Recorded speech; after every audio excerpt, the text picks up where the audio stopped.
Tavares bersikap realistis, ramu tim tanpa pemain kunci.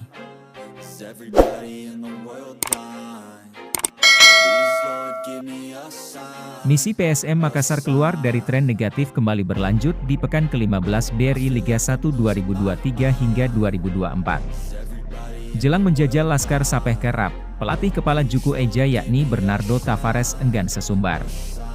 Ia memilih bersikap realistis lantaran kondisi timnya yang timpang akibat kehilangan banyak pemain kunci. Madura United berada di posisi kedua. Mereka tim kuat dengan banyak pemain yang memiliki kualitas individu yang bagus. Dan punya waktu persiapan yang lebih banyak daripada kita, ujar Tavares dalam sesi jumpa pers pra-pertandingan, Sabtu sore, 7 Oktober 2023. PSM sendiri sedang disibukkan dengan jadwal padat.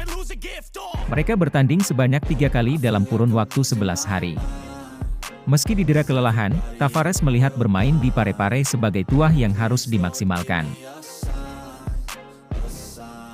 Pelatih 43 tahun tersebut menegaskan bahwa ia tetap memaksimalkan materi pemain yang tersedia. Bagi saya, pada saat hasil-hasil buruk, bukan berarti kondisi tidak bagus. Dan begitupun saat kita selalu menang, bukan berarti situasi sedang baik-baik saja, ungkap Tavares di hadapan awak media. Besok hasilnya bisa menang, kalah atau imbang. Apapun itu, satu hal yang kita berikan adalah memberikan yang terbaik.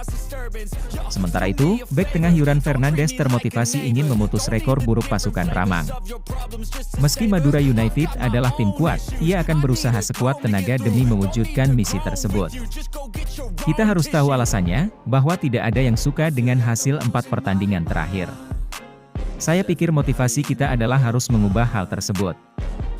Memang kita sedang dalam situasi yang tidak bagus. Sekarang adalah bagaimana mengubah hal tersebut hari ini, ungkap pemain asal Cape Verde itu.